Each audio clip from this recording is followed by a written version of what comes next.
Hello everyone, welcome back to this new video. साथ ही आप सभी का स्वागत है इस यूपीपीसीएस टेस्ट सीरीज के नए क्लास में। आज का क्लास है, जैसा कि आप जान रहे हैं, तो इसमें थर्ड नंबर पर क्लास में है। टेस्ट सीरीज नंबर आपका 13 है। दिस टेस्ट जो हम लोग कर रहे थे, इसमें हम स्टार्ट किए थे 50-50 क्वेश्चन का, ताकि आपका अच्छे से रिवीजन भी होता रहे और जो मोस्ट इंपॉर्टेंट क्वेश्चन है उसको आपको डिस्कस किया जाए। यहाँ पे आज हम बात करने वाले हैं प्रश्न संख्या जो है 101 से स्टार्ट करेंगे और 150 तक जाएंगे, यानी आज भी 50 क्वेश्चन है। पार्ट थर्ड है। इसके पहले जो क्लास आप लोगों ने नहीं देख रखी है, तो उस क्लास को आप लोग देख लीजिए फटाफट से, है ना। 50-50 क्वेश्चन इसलिए कि आपको कंप्लीट यहाँ पे डिटेल एनालिसिस मिलेगी। और आज का जो सेशन है, इस सेशन में थोड़ा-सा बदलाव किया है, ठीक है? फटाफट क्वेश्चन के साथ-साथ आपको डायरेक्ट आंसर नहीं बताया जाएगी, क्वेश्चन पढ़ेंगे और उसके साथ-साथ 2 से 3 सेकंड का आपको समय देंगे, ताकि आप अपना आंसर टिक करें। कई साथियों के कमेंट थे इस चीज़ को लेके कि थोड़ा-सा समय दीजिए, है ना? तो वो चीज़ भी ध्यान रखा गया है इस क्लास में। आपके लिए थोड़ा-सा समय दिया जाएगा, फिर आप आंसर सेलेक्ट कीजिए, उसके बाद से हम आपको आंसर बताएँगे। आंसर के साथ-साथ जो अन्य पॉइंट्स बन सकते हैं, हर एक ऑप्शन से, वो सारे ऑप्शंस को आपको हम यहाँ पे कंप्लीट डिटेल चर्चा करेंगे। है ना? और उसके साथ-साथ आपको यहाँ पे जो अन्य पीवाईक्यू में प्रश्न पूछे, वो सारे के सारे आपको यहाँ पे बताया जाएगा। तो कैसा लगेगा आपको सेशन? ठीक है? क्लास करके ज़रूर बताइएगा ये सारी चीज़ें, और जो आपके डाउट्स हैं उसको कमेंट कर दीजिएगा। पीडीएफ के लिए मैं बता दूँ, टेलीग्राम चैनल जॉइन कर लीजिएगा, और पीसीएस के लिए बता दें, यूपीपीसीएस के लिए डेली टारगेट वाला सेशन चल रहा है। मतलब उसमें डेली आपको टारगेट दिया जा रहा है किस चीज़ के लिए, क्या पढ़ना है, कैसे पढ़ना है। तो उतना रिवीजन आपको मोस्ट इंपॉर्टेंट टॉपिक्स का आपको पूरे 25 दिन में रिवीजन करा दिया जाएगा। फटाफट से जुड़ जाइएगा, डेली के टारगेट लेके पढ़ाई को अच्छे से कंटिन्यू कीजिएगा। चलिए सेशन को स्टार्ट करते हैं। प्रश्न संख्या 1 से क्या कह रहा है, देखिएगा कि मिजोरम राज्य की जो है सबसे ऊंची चोटी है। तो ऑप्शन देख लीजिएगा। ऑप्शन कह रहा है कि फावंगपुई पर्वत, माउंट सारामती, माउंट आइसो, या सुरतलांग पर्वत। तो यहाँ पे कुछ सेकंड आप समझिए कि आंसर क्या है, तब मैं फिर आपको राइट आंसर बताता हूँ। ठीक है, तो मिजोरम राज्य की सबसे ऊंची चोटी पूछ रहा है, तो यहाँ पे जो इसका सही उत्तर हो जाएगा वो हो जाएगा ऑप्शन ए, फा वंगपुई पर्वत। ठीक है, ये मिजोरम राज्य की सबसे ऊंची चोटी है। यहाँ पे ध्यान देने वाली बात है कि जितने भी नॉर्थ ईस्ट के आपके स्टेट हैं, ठीक है, यहाँ अगर नॉर्थ ईस्ट स्टेट देखें, तो यहाँ पे जितने भी आप सेवन सिस्टर्स स्टेट हैं, यहाँ के जो पर्वत हैं, ठीक है, टॉप चोटियाँ हैं, वो आपको ध्यान रखना है। कौन कौन सी रेंज है, हिल रेंजेज है, इधर कौन कौन सी नदियाँ हैं बह रही हैं, वो सारी नदियों का आपको ध्यान में रखना है। उसके साथ-साथ यहाँ कौन-कौन से नेशनल पार्क हैं, ठीक है, राष्ट्रीय उद्यान है, वो सारे के सारे आपको ध्यान में रख लें। क्योंकि स्पेशली जब नॉर्थ ईस्ट की बात आती है, कोई भी चीज़ अगर हल्का-फुल्का अगर न्यूज़ में रहा, तो नॉर्थ ईस्ट वाले पोर्शन से प्रश्न बनना एकदम क कंपल्सरी हो जाता है, तो यहाँ से प्रश्न बनता है। तो मिज़ोरम राज्य की जो है सबसे ऊँची चोटी आपको बता दिया, फावंगपुई जो पर्वत है, और इसके साथ-साथ और इम्पोर्टेंट चीज़ बताएँ, यहाँ पर जो है इसको जो है एक अलग नाम से जाना जाता है, ब्लू माउंटेन, ठीक है? ब्लू माउंटेन के नाम से भी इसको जाना जाता है, तो ये पॉइंट एक याद रखिएगा। और इसके साथ-साथ ध्यान दीजिएगा, ये जो पर्वत है, इसको जो है फावंगपुई राष्ट्रीय उद्यान, इसी के नाम से जो है एक राष्ट्रीय उद्यान करके बनाया गया है, राष्ट्रीय उद्यान नेशनल पार्क, उसी क्षेत्र में इसको शामिल किया गया है। और मिज़ोरम की अगर हम बात करेंगे साथियों, तो मिज़ोरम में देखिएगा, तो एक तो फावंगपुई आपका जो राष्ट्रीय उद्यान हो गया, इसके साथ-साथ एक और राष्ट्रीय उद्यान है यहाँ पे, मुरलेन, ठीक है? मुरलेन राष्ट्रीय उद्यान, कौन-सा?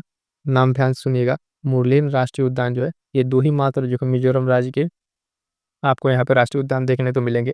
बाकी अगर अदर ऑप्शंस की बात करें, तो इसमें एक आपका पॉइंट है, माउंट सारामती। माउंट सारामती के बारे में याद रखिएगा, ये जो है नागालैंड की जो है ना? नागालैंड की सर्वोच्च जो पर्वत शिखर है ये, वहाँ की पर्वत चोटी है, कहाँ की? नागालैंड की। तो ये पॉइंट भी आप ध्यान रखिएगा माउंट सारामती के बारे में। बाकी क्वेश्चन के अकॉर्डिंग जो हमारा यहाँ पर राइट आंसर हो जाएगा ऑप्शन ए, सही उत्तर हो जाएगा, ठीक है? आगे बढ़िएगा, देखिए प्रश्न संख्या 102। 102 में क्या कह रहा है कि भारत में जो है कोयले की अधिकतम मात्रा निम्नलिखित में से किस चट्टान समूह में पाई जाती है? ऑप्शन देखिए, कह रहा है विंध्यन विंध्यन समूह, कुडप्पा समूह, गोंडवाना समूह, या धारवाड़ समूह। इसका जो राइट आंसर हो जाएगा, बात कर रहा है क्या चीज़ की? कोयले की, ठीक है। भारत में कोयले की सबसे अधिक मात्रा, इसका जो सही उत्तर हो जाएगा 102 का ऑप्शन सी, गोंडवाना समूह, ठीक है।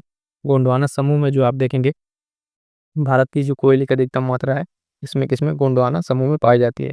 लगभग अगर यहाँ पर बात करेंगे, तो लगभग 98% जो कोयला है आपका, इस गोंडवाना समूह की चट्टानों से ही निकल के बनता है। ये जो है, इसका निर्माण जो है इस चट्टान का कार्बोनिफेरस जो एज है, उसके साथ-साथ जुरासिक काल है, इन दोनों के बीच में हुआ था, ठीक है? तो कार्बोनिफेरस और जुरासिक काल के बीच में इसका हुआ था, ठीक? और इसके दौरान जो प्रायद्वीपीय भारत है, प्रायद्वीपीय भारत की अगर बात करें, पेनिनसुलर इंडिया, तो इधर जो बहुत सारी दरारें पाई गई, इसके बीच में जो बहुत सारे अवसादी चट्टानों का निर्माण हुआ, उस काल में जो कोयले का निर्माण और वनस्पति जो भी दबो के हुआ था, तो उस काल में यहाँ पे सब निर्माण हुआ था। तो ये पॉइंट आपको ध्यान रखना है। कोयले की अधिकतम मात्रा आपके गोंडवाना समूह से लगभग 98%, ठीक है? सारे के सारे पॉइंट्स आपको ध्यान में रखना है। आगे बढ़िएगा, देखिएगा अगला प्रश्न 103। 103 कह रहा है कि सूची 1 और सूची 2 है, इसको मिलान करना है। ठीक है, तो पहले सूची देख लीजिए। इसमें एक तरफ जल विद्युत परियोजनाएं हैं और भारत के राज्य को दिया हुआ है। ठीक है, कौन कौन सी योजनाएं हैं पहले एक बार देख लीजिए। रंगा नदी योजना है, दियांग है, तिपाही मुख है, रंगीत है।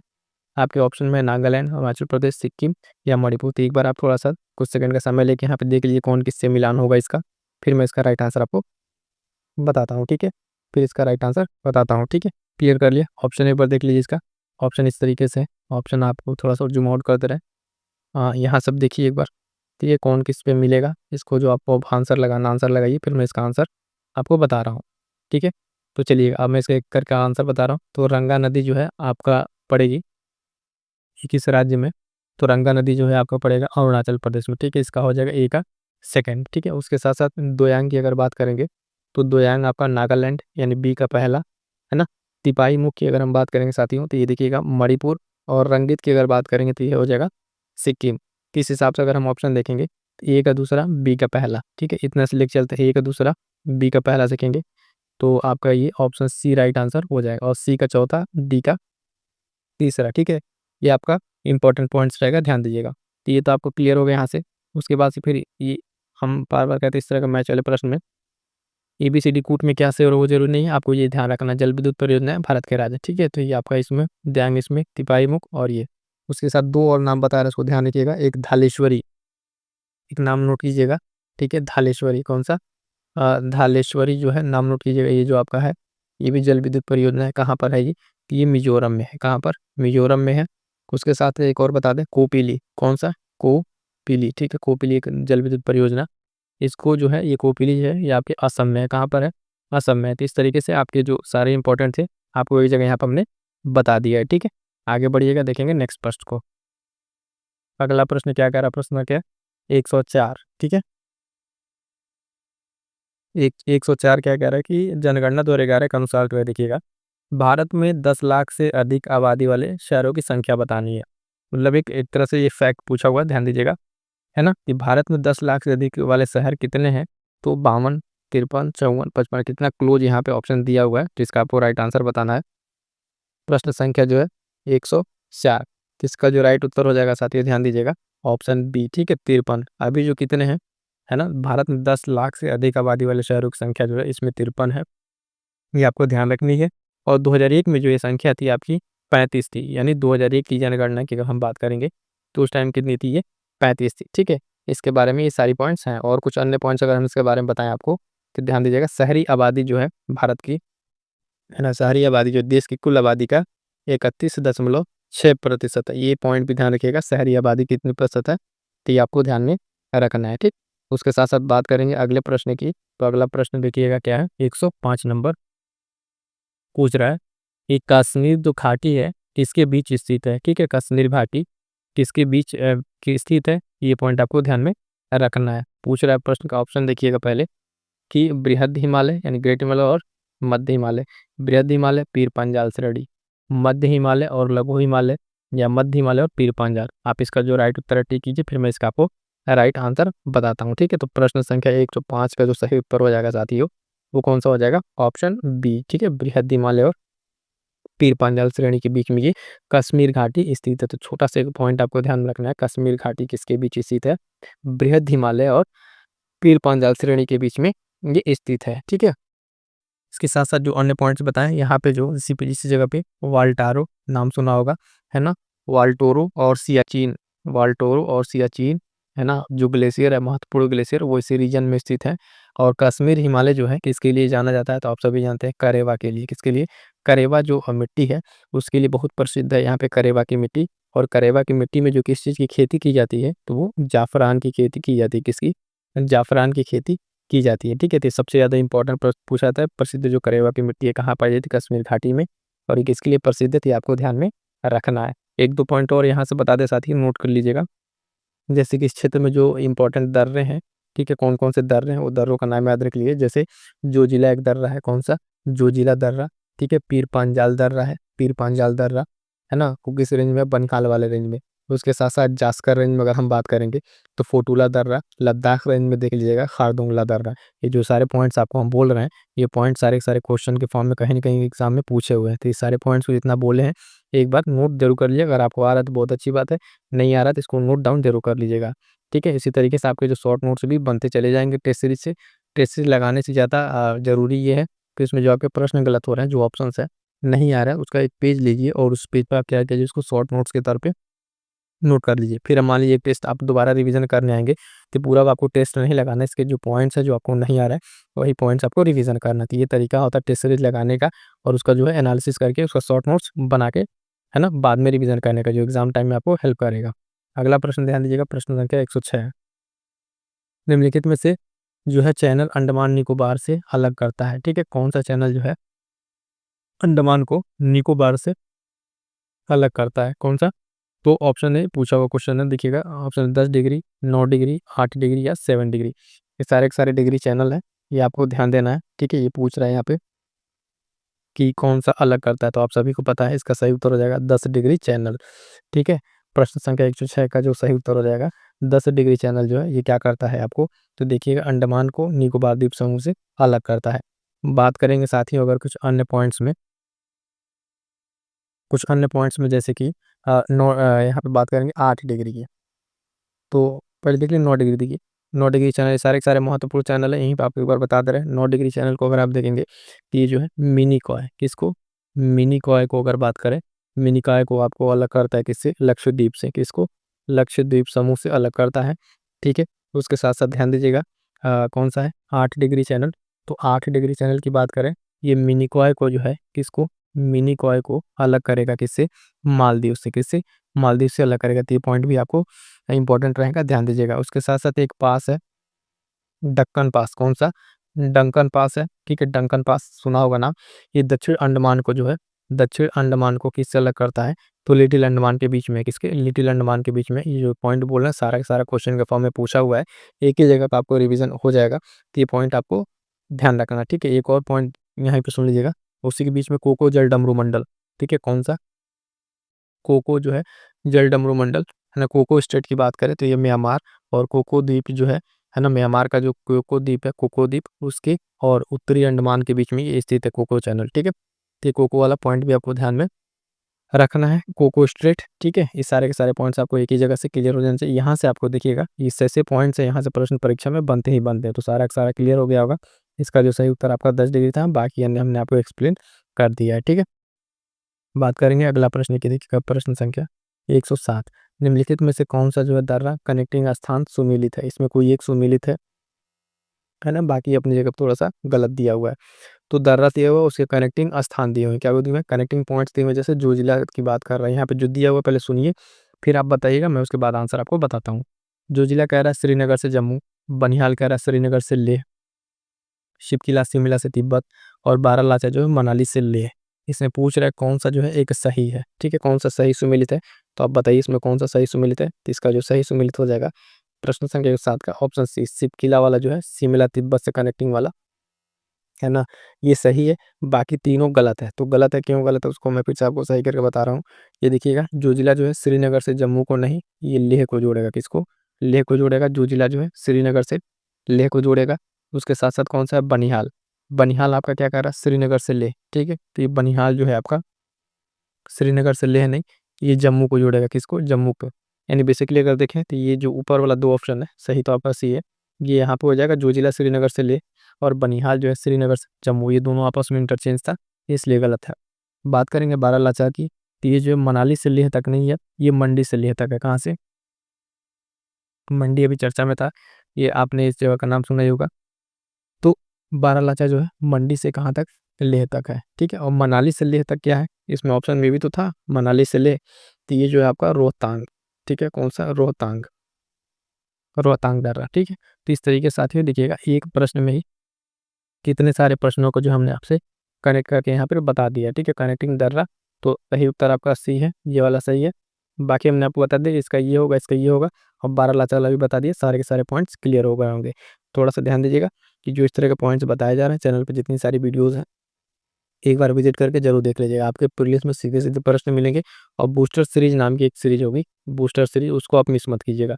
इस चैनल पे जितना करंट अफेयर पढ़ा दिएगा उतना सफिशिएंट है, अगर आप उतना कर लेते हैं तो आपके एग्ज़ाम में जो प्रश्न हैं गलत नहीं होंगे, मैक्सिमम प्रश्न आपके हो जाएँगे। बहुत जल्द उसके लिए मैराथन क्लास आने वाली है, इस क्लास में आपको सारे के सारे पॉइंट्स एक जगह मिल जाएँगे। बात करेंगे अगला प्रश्न 108, निम्नलिखित में से कौन-सा अभ्रक का जो प्रकार है, ठीक है? माणिक दिया हुआ रूबी, मॉस्को व्हाइट, बायोटाइट, कूट उत्तर का सही चयन करना है। तो बताइए कौन-सा 1 और 2, 2 और 3 या उसके साथ-साथ और ऑप्शन जो दिए वो देख लीजिए। 1 और 3 या 1 तो 3, तीनों के तीनों। प्रश्न संख्या जो 108, प्रश्न संख्या जो है 108 में अगर हम बात करेंगे, ठीक है, कौन-सा 108 में, तो वो पॉइंट ध्यान दीजिएगा, कौन-सा सही सुमेलित है, ठीक है? आपने सही उत्तर लगा दिया तो इसका राइट उत्तर होगा डी, 1, 2, 3। यानी जो अभ्रक के जो प्रकार हैं, माणिक भी है, मॉस्को व्हाइट है और बायोटाइट भी है, तीनों के तीनों क्या है?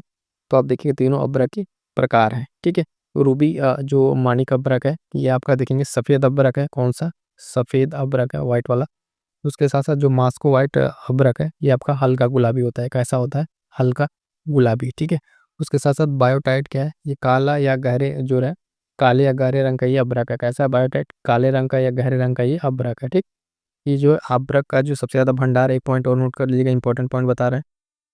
अभ्रक का जो है सबसे ज़्यादा भंडार अगर भारत में कहीं है तो वो है आंध्र प्रदेश में। कहाँ पर है साथियों? ध्यान दीजिए, आंध्र प्रदेश में, ठीक है? आंध्र प्रदेश में सबसे ज़्यादा अभ्रक के भंडार है, ये पॉइंट आपको ध्यान में रखना है। क्लियर है यहाँ तक? तो देखिएगा, ये पॉइंट आपका सही उत्तर डी हो जाएगा। आगे बढ़ेंगे, देखेंगे नेक्स्ट प्रश्न को। अगला प्रश्न कह रहा है, इसमें भी कूट दिया हुआ है, एक तरफ सूची दिया हुआ है, भारत में वनों से संबंधित स्थान और यहाँ पे जिसके जो संस्थान स्थान है उससे मैच करना है, ठीक है? तो कुछ ये बहुत महत्वपूर्ण है, सारे के सारे आपको एक जगह अभी यहाँ पे नोट करा देंगे। देखिएगा, पहला कह रहा है कि वन अनुसंधान, ठीक है? जबलपुर ऑप्शन दिया हुआ, बेंगलुरु, शीतोष्ण कटिबंधीय वन वाला। और 2 आपका यहाँ नीचे दिया हुआ है, थोड़ा-सा यहाँ देख लीजिएगा। काष्ठ विज्ञान प्रौद्योगिकी और पर्णपाती वन, शिमला दिया हुआ है, देहरादून दिया हुआ है, कौन-सा मैच होगा? ठीक है, यहाँ से थोड़ा-सा आपको ऊपर-नीचे करने में दिक्कत हो, एक बार फिर से रीड कर लीजिए, कौन-सा किस ऑप्शन में जाएगा। ठीक है, देख लिए दोनों, फिर इसको एक बार देखिए, सी और डी, है ना? इसका जो सही उत्तर होगा मैं आपको बता दूँ, सही उत्तर जो इसका होगा बी होगा, ठीक है? ए का चौथा होगा, बी का तीसरा, है ना? ए का चौथा, बी का तीसरा, सी का दूसरा और डी का पहला। जो नाम सामने उसके पहले बता दे रहे हैं, तो देखिएगा, वन अनुसंधान जो संस्थान है, वन अनुसंधान संस्थान, ये आपका पड़ेगा, ये वाला पड़ेगा आपका देहरादून में, इसे नोट कर लीजिएगा, देहरादून में, ठीक है? देहरादून हो गया। और शीतोष्ण वाला जो कटिबंधीय वन अनुसंधान है, ये आपका पड़ेगा कहाँ पे? शिमला में, ठीक है? कहाँ पे? शिमला में पड़ेगा, ठीक है? शिमला में पड़ेगा, ठीक है? तो और कास्ट वाले यहाँ बता दें, शिमला देहरादून आपको दोनों ऊपर ऑप्शन में चला गया, ए और बी के साथ। बचा क्या? कास्ट विज्ञान प्रौद्योगिकी जो संस्थान है आपका, ये पड़ेगा आपका बंगलुरु में, कहाँ पर? बंगलुरु में, ठीक है? पर्णपाती वन संस्थान जो है, पर्णपाती वन संस्थान आपका कहाँ पड़ेगा? ये पड़ेगा जबलपुर में, कहाँ पे? जबलपुर में, ठीक है? तो इस तरीके से आपका बी सही उत्तर हो जाएगा। कुछ अन्य जो आपको बता दें, 1-2 पॉइंट इसी तरीके के संस्थान से रिलेटेड सुनिएगा, ध्यान से नोट कीजिएगा। शुष्क वन संस्थान, ठीक है? शुष्क जो है वन अनुसंधान संस्थान, ये कहाँ पर स्थित है? तो ध्यान दीजिएगा, ये जोधपुर में, कहाँ पर? जोधपुर में स्थित है, ठीक है? जोधपुर में स्थित है। उसके साथ एक है वन उत्पादकता संस्थान, क्या? वन उत्पादकता संस्थान जो है ये कहाँ स्थित है? तो ये रांची में स्थित है, रांची में। किस तरीके से जितने भी पॉइंट्स बताए हैं बहुत ही महत्वपूर्ण है, सारा का सारा आपको नोट कर लेना, बी सही उत्तर हो जाएगा। आगे बढ़िएगा, देखेंगे नेक्स्ट प्रश्न। अगला प्रश्न कह रहा है, ध्यान दीजिएगा, अगला प्रश्न 110, 110 कह रहा है आपसे कि वन मृदाओं के संदर्भ में कथनों पर विचार कीजिए, कौन सा सही है? वन मृदा, ठीक है? फॉरेस्ट सॉइल के बारे में यहाँ बात कर रहा है। 110, तो कह रहा है पहला ऑप्शन दिया हुआ है कि ये मृदाएं जो है जीवाश्मों से समृद्ध होती हैं, ठीक? दूसरा कह रहा है ये पोटास फास्फोरस चूने से भरपूर होती हैं। तो आपको सही उत्तर बताना है कौन सा, केवल एक या दो, दोनों सही है, या न तो एक न तो दो। इसका जो सही उत्तर हो जाएगा प्रश्न संख्या 110 का केवल एक, ठीक है? ये पहला सही है, दूसरा गलत है। यानी ये मृदाएं जो है जीवाश्मों से समृद्ध होती हैं, बात बिल्कुल सही है, लेकिन पोटास फास्फोरस और चूने से भरपूर होती हैं, ये ऑप्शन गलत है, ठीक है? इसमें जो है बात करें ऐसे तत्वों की क्या होती है, इसमें भरपूर मात्रा नहीं होती, इसमें ऐसे तत्वों की क्या होती है? कमी होती है, यानी इसमें कमी है, तो दूसरा वाला ऑप्शन गलत हो जाएगा। तो इस तरीके से हमारा सही उत्तर क्या हो जाएगा, प्रश्न संख्या 1। आगे बढ़ेंगे, देखेंगे प्रश्न संख्या 111। 111 भी मोस्ट इंपॉर्टेंट प्रश्न है, ध्यान दीजिएगा। 111 में क्या कह रहा है, तो 111 पूछ रहा है कि निम्नलिखित में से कौन सा जो है कृष्णा नदी की सहायक नदियां हैं। ये आपको शॉर्ट नोट्स में करा दिया है कि कृष्णा नदी या साउथ इंडिया की जितनी भी नदियां हैं, ठीक है, दक्षिण भारत की, उसकी जो भी महत्वपूर्ण पॉइंट्स हैं, जैसे कि सहायक नदियां कौन, लेफ्ट ट्रिब्यूटरी, राइट ट्रिब्यूटरी, सारे के सारे पॉइंट्स आपको डिस्कस किया जा चुका है। तो ऑप्शन देख लीजिएगा, कोयना, भीमा, प्राणहिता, भवानी। पूछ रहा है, उस उत्तर से चयन कीजिए कौन सा इसमें से सही है। कृष्णा नदी पूछ रहा है, ध्यान दीजिएगा, कृष्णा नदी की सहायक नदी पूछ रहा है ना। तो कह रहा है केवल 1 और 2, 3 और 4, 1 2 3 या 1 और 4। ठीक है, आप सही उत्तर का चयन कीजिए। इसका सही आंसर मैं बता रहा हूँ। तो 111 का जो आपका सही उत्तर हो जाएगा, 111 का सही उत्तर हो जाएगा ऑप्शन ए, केवल 1 और 2। यानी कृष्णा नदी की जो सहायक नदियां हैं, इसमें आपकी कोयना और भीमा, कोयना और भीमा, ठीक है, कोयना और भीमा है। तो इसका जो सही बताया हमने कि कोयना और भीमा, ये दोनों क्या हैं, कृष्णा नदी की हैं। और ये दोनों क्यों नहीं है, तो प्राणहिता की अगर हम बात करेंगे तो साथ ही ध्यान दीजिएगा, ये गोदावरी, ठीक है, गोदावरी नदी की सहायक नदी है। और एक और नदी जो आप देख रहे हैं भवानी, ये सहायक नदी है आपकी कावेरी की, किसकी, कावेरी की। ठीक है, तो सारे ऑप्शंस क्लियर हो गए होंगे, सिर्फ 1 और 2 इसका सही उत्तर हो जाएगा। ठीक है, तो इस तरीके से जो अन्य सहायक नदियां हैं उसको भी आपको ध्यान रखना है। जैसे कि आप प्राणहिता मान लीजिए गोदावरी की है, तो 1 2 नदी और बता दें कि मांजरा जो है, पीन गंगा, वर्धा, इंद्रावती, सारी सारी जो है गोदावरी की सहायक नदियां हैं। ये सब आपको ध्यान में रखना है। ठीक है, आगे बढ़ेगा प्रश्न संख्या 112। 112 क्या कह रहा है, इंपॉर्टेंट रहेगा, ध्यान दीजिएगा। कह रहा है कि निम्नलिखित में से कौन सा देश भारत के साथ सबसे लंबी सीमा साझा करता है। ठीक है, तो ऑप्शन है चीन, पाकिस्तान, बांग्लादेश या म्यांमार। ठीक है, तो इसका जो सही उत्तर हो जाएगा, आपको बताएं कि ये चीज़ जो है ना जियोग्राफिकल बाउंड्री से है और स्टैटिक पोर्शन है, सबको पता होगा। राइट उत्तर इसका हो जाएगा ऑप्शन डी। ठीक है, डी जो है बांग्लादेश जो है, ये भारत और बांग्लादेश के बीच इसकी सीमा लंबाई लगभग 4000 किलोमीटर के आसपास है। ठीक है, अप्रॉक्स बता रहे हैं। तो ये सबसे लंबी जो है सीमा साझा करती है। ठीक है, और बांग्लादेश से अगर बात करें, बांग्लादेश की, तो यहाँ पे अगर आप देखेंगे बांग्लादेश कितने भारत के राज्यों से जो सीमा साझा करता है, ये भी इंपॉर्टेंट रहेगा। इस इंपॉर्टेंट पॉइंट के लिए बताएं तो देखिएगा, पश्चिम बंगाल, ठीक है, वेस्ट बंगाल, आपको पश्चिम बंगाल है ना, असम हो गया, असम के साथ साथ मेघालय, तो मेघालय के साथ त्रिपुरा और मिजोरम, इतने सारे स्टेट है जो आपको इससे बाउंड्री शेयर करते दिखेंगे। ध्यान दीजिएगा, यहाँ पे आप जो है सिक्किम को मत ऐड कर लीजिए, किसको, सिक्किम को मत ऐड कीजिएगा। सिक्किम जो है आपका पश्चिम बंगाल से बाउंड्री करने के बाद ऊपर कट के रह जाता है, तो वहाँ पे इसका उसमें कंक्लूड नहीं होगा। आगे बढ़ेंगे, प्रश्न संख्या 113। निम्नलिखित में स्थानांतरित जो सॉरी श्रीलंका में जो देखिएगा, श्रीलंका में स्थानांतरित कृषि को कहा जाता है। तो क्या कहा जाता है स्थानांतरित कृषि को श्रीलंका में। ठीक है, ऑप्शन देखिएगा, टोंगिया है ना, तामराई, चेना या लदांग। क्या कहा जाता है, तो ये जो आपको विश्व में अलग अलग जगहों पर स्थानांतरित कृषि का नाम जो आपको बताया था, उसमें आप सेशन में आपको बताया था, तो इसका सही उत्तर आपने टिक कर लिया होगा। होगा क्या, ऑप्शन सी, चेना जो है ना, स्थानांतरित कृषि को श्रीलंका में कहा जाता है। बाकी अन्य जगहों पर क्या क्या कहा जाता है, तो उसको हम बता दे रहे, एक बार ध्यान से सुन लीजिएगा। टोंगिया जो है, ये आपको कहा जाता है कहाँ पे, बर्मा में। स्थानांतरित कृषि को बर्मा में क्या कहा जाता है, टोंगिया कहा जाता है। उसके साथ साथ तामराई की बात करेंगे, तामराई याद रखिएगा, ये आपका थाईलैंड में, कहाँ पर, थाईलैंड में होता है। ठीक है, थाईलैंड में होता है। उसके साथ साथ चेना बता दिया आपका, श्रीलंका, और एक और है यहाँ पे लदांग जो है, लदांग आपका कहाँ पे कहा जाता है, मलेशिया में। ठीक है, मलेशिया में। तो इस तरीके से सारे के सारे पॉइंट्स आपको क्लियर हो जाएंगे। मैं बार बार कहता हूँ कि इस तरीके से जब आप टेस्ट सीरीज लगाएंगे, पीवाईक्यू लगाएंगे, तब जाकर कहीं आपका एक एनालिटिकल अप्रोच डेवलप होगा, जो आपको प्रीलिम्स क्लियर करने में काफ़ी हेल्प करेगा। ठीक है, सिर्फ आप जैसे मान लीजिए श्रीलंका में स्थानांतरित किसी को कहा जाता है चेना, चेना लगाएं, सी लगाएं, आगे बढ़ गए, लेकिन नहीं, बाकी अन्य ऑप्शन अगर इससे रिलेटेड है, इसका कुछ आपका पॉइंट बन रहा है तो उसको देखिए। जैसे लद्दाख को बताया, आपका लद्दाख बताया मलेशिया, तामराई थाईलैंड, तोंगिया वर्मा, तो 4 पॉइंट और क्लियर हुआ। अगली बार में भी यहाँ से प्रश्न बन जाए, या फिर दे दे अलग अलग नाम करके मैच करने को दे दे।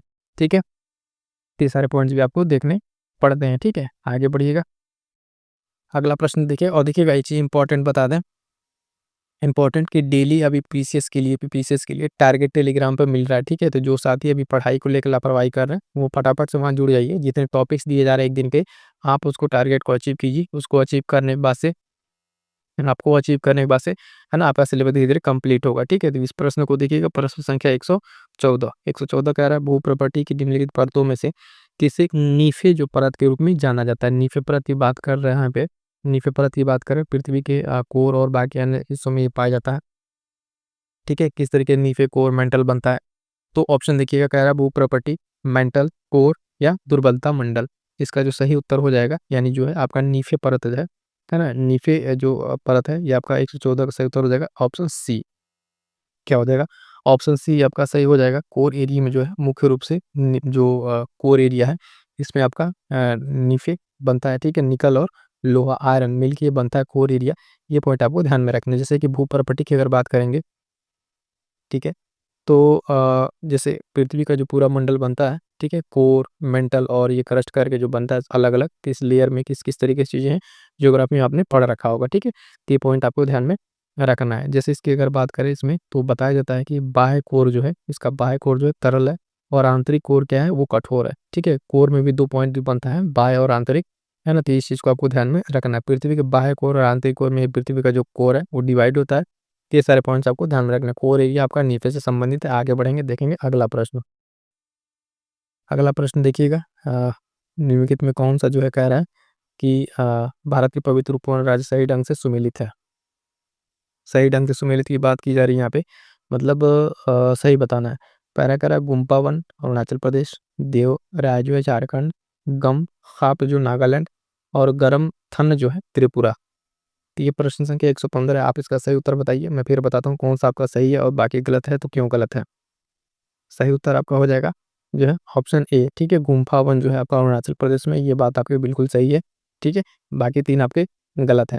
तो गुम्फा वन आपका Arunachal Pradesh, option A right उत्तर हो जाएगा। बाकी अन्य ऑप्शंस की बात करें तो देवराय देखिएगा, देवराय जो है आपका झारखंड में न होके कहाँ पर है, गोवा में है। कहाँ पे, गोवा में है। ठीक है, उसके बाद से गमखाप जो है, गमखाप आपका कहाँ पर, ये आपका नागालैंड में नहीं है। कहाँ पे, नागालैंड में नहीं है गमखाप। आपका कहाँ पड़ेगा ये पड़ेगा मणिपुर में। कहाँ पे, मणिपुर में पड़ेगा। और गरमनाथ जो है ये आपका त्रिपुरा नहीं पड़ेगा, पश्चिम बंगाल, वेस्ट बंगाल में पड़ेगा। तो इस तरीके से आपको ध्यान रखना है। 3 पॉइंट तो हमने आपको बता दिए। पहला पॉइंट जो आपका सही उत्तर था, गुम्फा वन अरुणाचल प्रदेश सही है। देवराय आपका गोवा में पड़ गया। गमखाप जो है मणिपुर, ठीक है, मणिपुर बताया था ना। गमखाप ठीक है, हाँ। और ये गरमनाथ वेस्ट बंगाल। तो इस तरीके से आपका सारे के सारे पॉइंट्स यहाँ पे क्लियर हो गए होंगे। ठीक है, तो इस तरीके से आपको सारे पॉइंट्स को जब आपको देखना है, तो जब एक पॉइंट क्लियर होगा सही उत्तर, बाकी 3 भी अगर आप वो देखेंगे तो उसमें क्या होगा, आपका तीनों तीनों वहाँ पे क्लियर होता दिखेगा। अगला देखेंगे, सुमेलित करने वाला है राष्ट्रीय उद्यान से बताया और राज्य। ठीक है, वाल्मीकि राष्ट्रीय उद्यान, चंदोली राष्ट्रीय उद्यान, मरीन नेशनल पार्क और मॉलिंग नेशनल पार्क। सामने ऑप्शन है अरुणाचल प्रदेश, गुजरात, बिहार और महाराष्ट्र। ठीक है, तो इसको मैं ऑप्शन भी दिखा दे रहा हूँ आपको। ऑप्शन एक बार देख लीजिएगा, ये आपका ऑप्शन दिख रहा है। ठीक है, तो मिलाइए फटाफट से, तो फटाफट से आप मिलाइए कौन किस पे मिलेगा। वाल्मीकि राष्ट्रीय उद्यान आपने देख लिया किस में मिलेगा, ऑप्शन भी देखते रहिएगा। चंदोली देखिए किसके साथ मिलेगा, मरीन नेशनल पार्क देखिए और मॉलिंग नेशनल पार्क। ठीक है, आई होप से कि आपने देख लिया होगा कि ये आपका ऑप्शन था।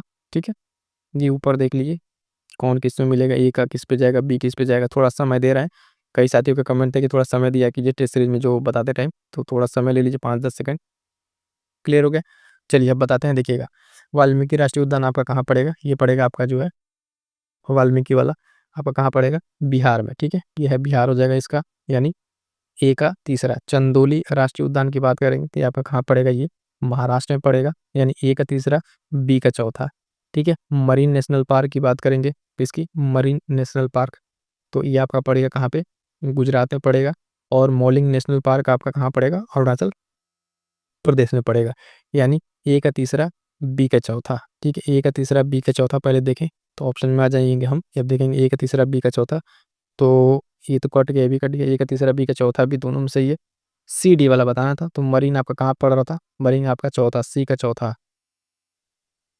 मरीन नेशनल पार्क कौन सा है आपका, नेशनल पार्क, सॉरी ये महाराष्ट्र नहीं गुजरात था। ठीक है, मरीन कौन सा था आपका, गुजरात था।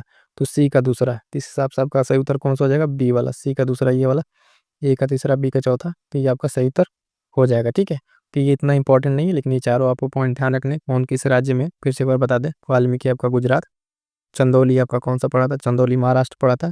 और मरीन आपका गुजरात, और ये वाला मोलिंग वाला अरुणाचल प्रदेश। तो ये कुछ महत्वपूर्ण थे, आपको बता दें। इसके साथ साथ एक दो और याद रखिएगा, जैसे साउथ ईस्ट में मानस की बात करें मानस नेशनल पार्क, ये आपका असम में पड़ता है। कहाँ पे?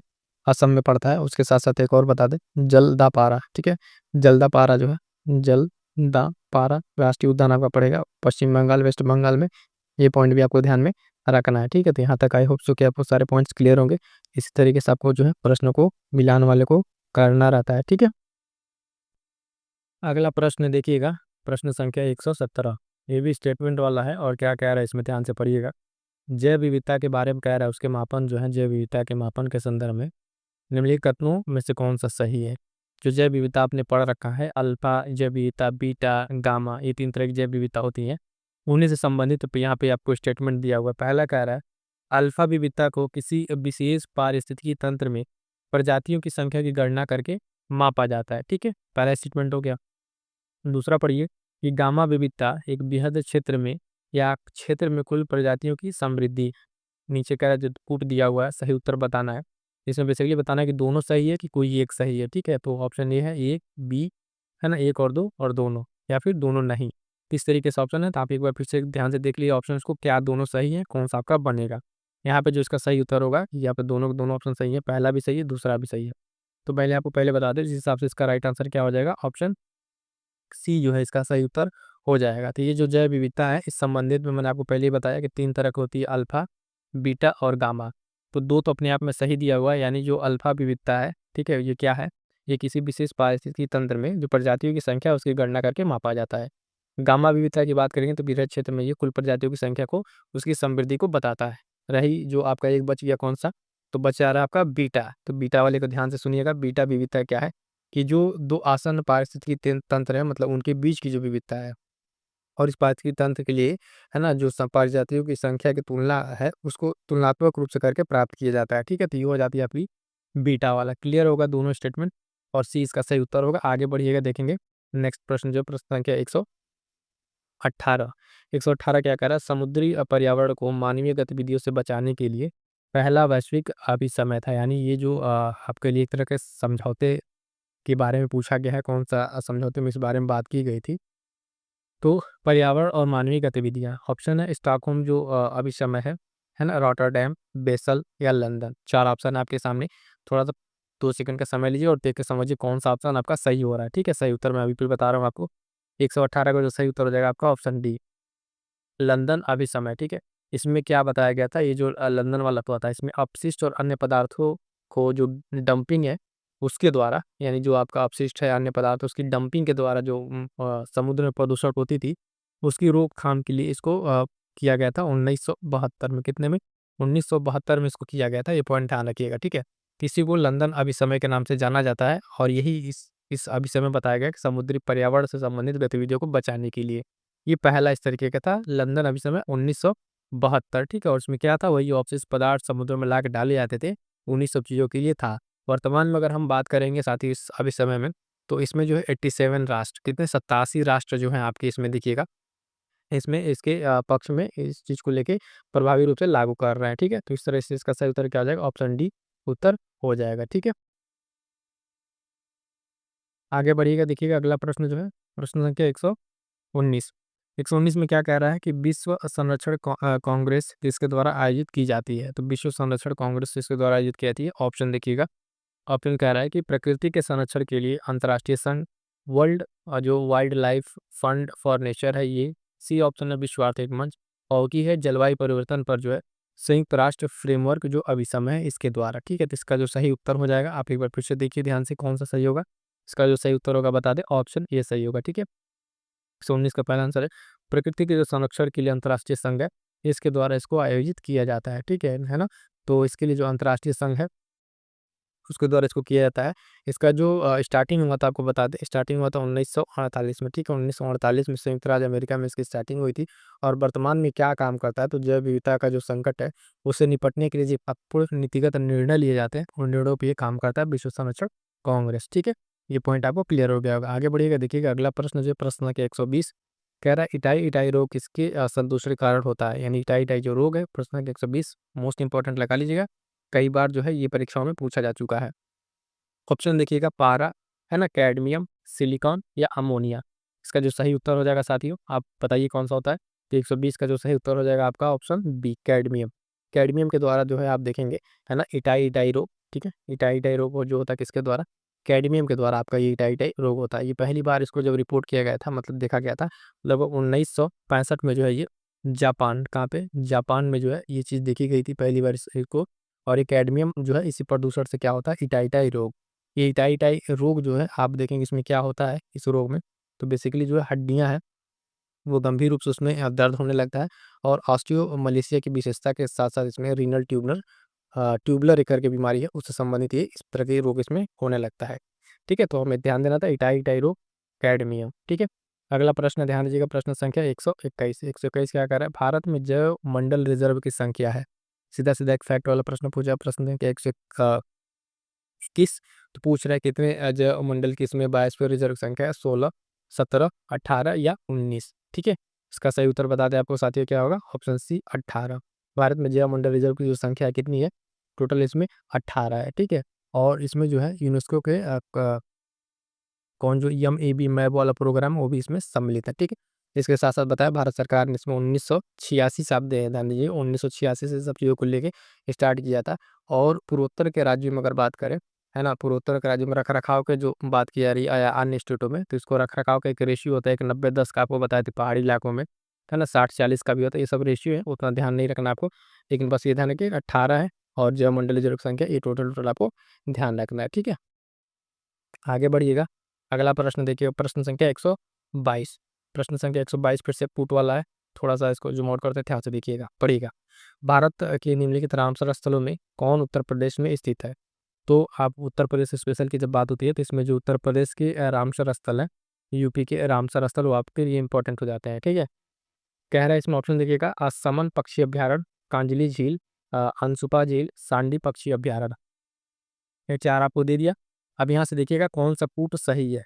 तो कह रहा है 1 और 2, 1 2 3, 3 4 या 1 4। तीन चारों ऑप्शन में से आप देख के बताइए कि कौन सा ऑप्शन सेट होगा, कौन कितने, जिसमें से रामसर स्थल है वो आपके उत्तर प्रदेश में स्थित है। तो इसका जो सही उत्तर हो जाएगा साथियों, ऑप्शन डी, 1 और 4, यानी आपका पहला और चौथा, ये दो जो है आपके रामसर स्थल कहाँ पर स्थित है, तो ये आपके कहाँ पे, उत्तर प्रदेश में स्थित है। ठीक है, तो उत्तर प्रदेश में स्थित कौन कौन से हो जाएंगे, समन पक्षी अभ्यारण्य और सांडी पक्षी अभ्यारण्य, ये दो जो आपके हैं कहाँ पे, उत्तर प्रदेश में स्थित है। तो रही बात की सर इसमें दो जो सेकंड और थर्ड है ये कहाँ पे स्थित है, इनको भी बता देते हैं। कांजली झील आपका जो है, कांजली झील ये आपका पंजाब में, कहाँ पे, पंजाब में एक जो है ये आपका रामसर स्थल है पंजाब में। और एक और बच जा रहा है आपका, ध्यान दीजिएगा यहाँ पे कौन सा है, अनसुपा झील। तो अनसुपा झील की अगर हम बात करेंगे तो ये कहाँ पर है, ये ओडिशा में, कहाँ पर है, ओडिशा में। तो ये दोनों पॉइंट भी ध्यान रखिएगा। हमें प्रश्न में सिर्फ पूछा था कि उत्तर प्रदेश के बारे में बताना था, तो उत्तर प्रदेश वाला आपका 1 और 4 सही उत्तर हो जाएगा। ठीक है, आगे बढ़े, देखिएगा प्रश्न संख्या 123।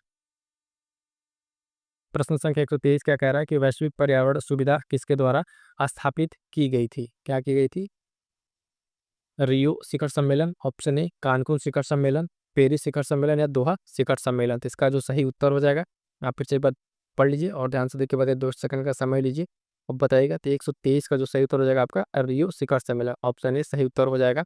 क्या हो जाएगा, ऑप्शन ए जो सही सही उत्तर हो जाएगा, वैश्विक पर्यावरण सुविधा जो है यह स्थापित किए थे रियो शिखर सम्मेलन के द्वारा। ठीक है, रियो शिखर सम्मेलन जो आपको जानते हैं कितना, 1992 में, कहाँ पे, 1992 में ये स्टार्ट हुआ था। इसी को जो अर्थ समिट भी कहा गया, रियो शिखर सम्मेलन को। और यहाँ पे जो पर्यावरण से संबंधित बहुत सारे समझौतों को लेके किया गया था। ठीक है, तो ये सारे के सारे पॉइंट्स आपको ध्यान में रखने हैं। अगला प्रश्न देखिए, प्रश्न के 124। 124 क्या कह रहा है, अंतरा जो जातीय पारस्परिक क्रियाएं हैं जहाँ एक प्रजाति को लाभ होता है और दूसरी अप्रभावित होती है, एक कहलाती है, क्या कहलाती है, तो सहोकारिता, सहभोजिता, परजीविता, अंतरा जातीय परजीविता। तो इसमें क्या इसका सही उत्तर होगा, आप फटाफट से देखिए इसका उत्तर क्या होगा, प्रश्न संख्या 124। इसका जो सही उत्तर होगा साथियों, है ना, बी सहभोजिता, क्या होगा, बी सही उत्तर होगा इसका, है ना, क्या होगा, बी सही उत्तर है। तो जो आप यहाँ पे देख रहे हैं अंतरा जातीय पारस्परिक क्रियाएं वहाँ होती है जहाँ एक प्रजाति को लाभ होता है और दूसरी प्रभावित होती है, प्रक्रिया का कहलाती है सहभोजिता की प्रक्रिया कहलाती है। ठीक है, आगे बढ़िएगा, देखिएगा इसमें और भी पॉइंट है कौन कौन, जैसे मान लीजिए ये परजीविता है, इसको समझ लीजिए। ठीक है, क्या समझ लीजिए, परजीविता, ये पॉइंट एक इंपॉर्टेंट लग रहा है, इसको देखिए। परजीविता क्या होता है, तो परजीविता जो है जिसमें एक जीव शामिल होता है और जो दूसरे जीव को जो है ना, दूसरे जीव पर निर्भर रहता है या उसके भीतर रहता है? यह होस्ट को नुकसान पहुँचाते हुए जो पोषण प्राप्त करता है। क्या करता है परजीविता में? तो एक जीव जो है दूसरे जीव पर आश्रित रहता है, उसके या भीतर रह ले, है ना? और उसको ये नुकसान पहुँचाते हुए क्या करता है? अपना पोषण प्राप्त करता है ना? तो ये पॉइंट आपको, और ये अंतरजातीय परजीविता क्या है? इसमें ध्यान दीजिएगा। इसमें एक जीव किसी भी लाभ या हानि का अनुभव किए बिना दूसरे को नुकसान पहुँचाता है। इस वाले पॉइंट में अगर क्या होगा, तो अंतरजातीय परजीविता में क्या होता है कि एक जीव जो है दूसरे को बिना लाभ या हानि का अनुभव किए, ठीक है, किसी दूसरे का, उसको नुकसान पहुंचाता है। खुद मैंने लाभ हानि नहीं लेगा लेकिन नुकसान पहुंचाएगा। ठीक, आगे बढ़ेगा। देखिएगा प्रश्न संख्या 125, कन्नौज की लड़ाई जो है निम्नलिखित में किस वर्ष लड़ी गई थी? इंपॉर्टेंट बैटल है हिस्ट्री का, सबको याद होगा। ऑप्शन देख लीजिए, 1539, 40, है ना, 41 और 42। 1500 के सारे ऑप्शन है। इसका जो सही उत्तर हो जाएगा क्या हो जाएगा? प्रश्न संख्या 125, कन्नौज की लड़ाई जो आपका 1540 ईस्वी कितने में, 1540 में जो होती है आपकी कन्नौज की लड़ाई ना, ये इंपॉर्टेंट रहेगा, ध्यान दीजिएगा। कन्नौज की लड़ाई जो किसके किसके बीच में लड़ी जाती है? शेर शाह और हुमायूं के बीच में। किसके साथ? शेर शाह और हुमायूं के बीच में लड़ी जाती है। और इसके जस्ट पहले एक लड़ाई लड़ी गई, युद्ध लड़ी गई, वो भी इंपॉर्टेंट है, 1539 का। और आपको बता दें ये जो थी चौसा की, कौन सी? चौसा का युद्ध था, है ना। ये दोनों युद्ध आपको एक ही साथ देखने को मिलेंगे, साल अल्टरनेट पे मिले थे। दोनों दोनों युद्ध इंपॉर्टेंट आपको ध्यान में रखना है, ठीक है। शेरशाह का शासनकाल आप जानते ही हैं, कि जो 1540 से 1555 इस तक चला था। कितना तक? 1540 से 1555 तक चला था। तो ये सारे पॉइंट्स आपको ध्यान होंगे। आगे बढ़िएगा, प्रश्न संख्या 126, मध्यकालीन जो भारत में है निम्नलिखित में से किसे अनाज व्यापारी के रूप में जाना जाता था? ऑप्शन देखिएगा, महसूल, खराज, अ, कार्बानियन, है ना, अब मवास। तो ये 4 ऑप्शन है आपके सामने।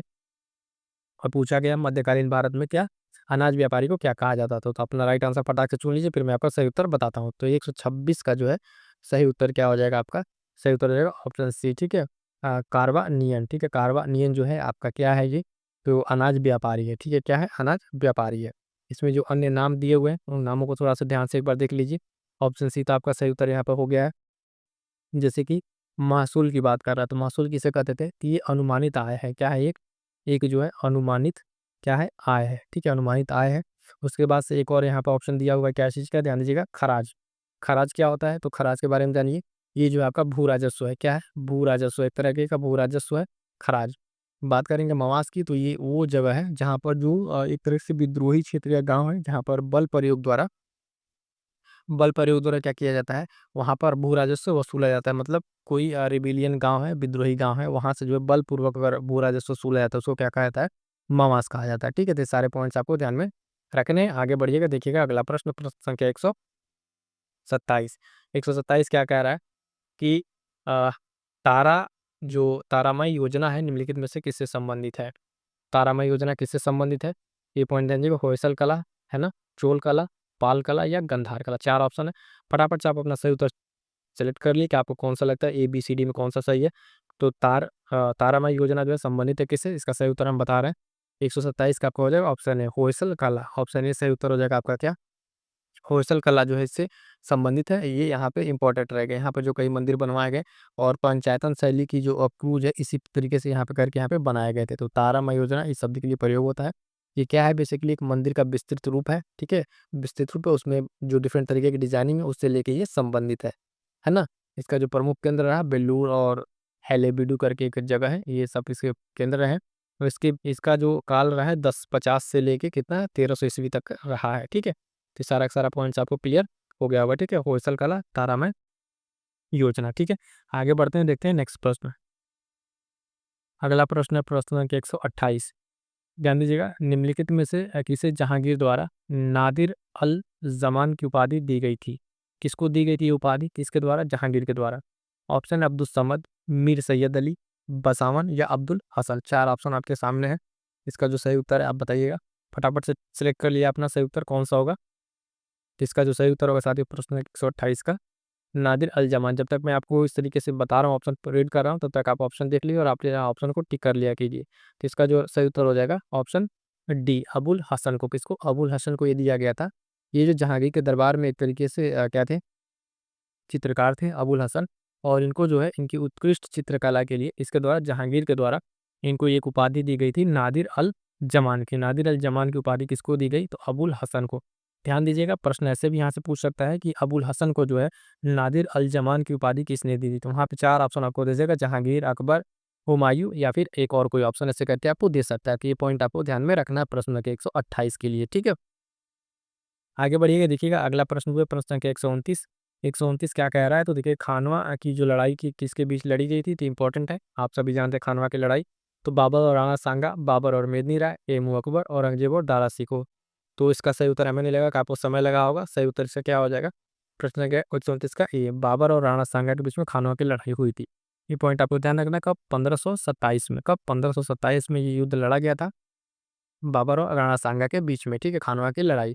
इसमें जो है आप जानते ही बाबर इस लगातार जो युद्ध लड़ा था 1526, 27, 28 और 29, ठीक है, इतने में 4 युद्ध लड़े, तो चारों इंपॉर्टेंट हैं, है ना। आप मैं चाहूँगा कि वो चारों जो आपको युद्ध है, पानीपत के साथ साथ पानीपत, है ना, उसके साथ खानवा, है ना, और बाकी जो युद्ध हैं उन सारे युद्धों का भी एक बार रिवाइज कर लीजिएगा, और जो 2 रह जा रहा है उसको आप एक साथ कमेंट जरूर कीजिएगा, ताकि इससे पता लगे कि आपको पता है कि नहीं, और उसके साथ साथ जो डेट है, डेट के साथ मेंशन कीजिएगा।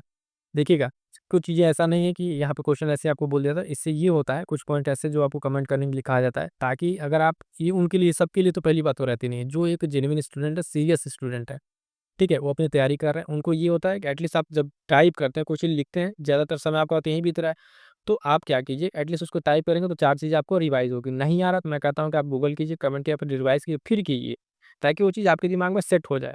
जो इम्पोर्टेंट पॉइंट रहता है, वो चीज़ आपके लिए अच्छे से तैयार हो जाए।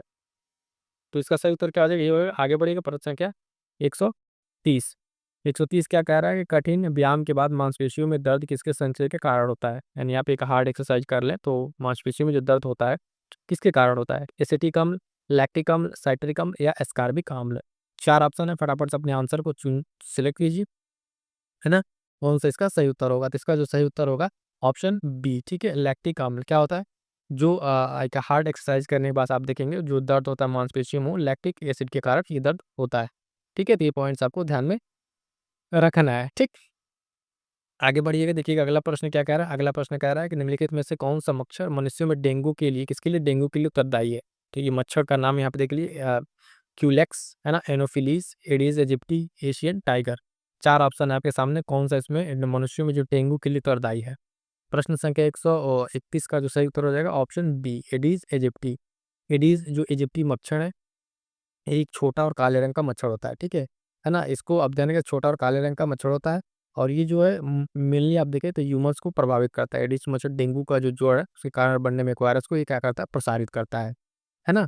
तो इसमें ये पॉइंट आपको ध्यान में रखना है, क्या, इजिप्टी के बारे में डेंगू वाला। आगे बढ़िएगा, देखिएगा अगला प्रश्न, साइंस के सारे छोटे छोटे प्रश्न हैं, फटाफट से देखते चलिए।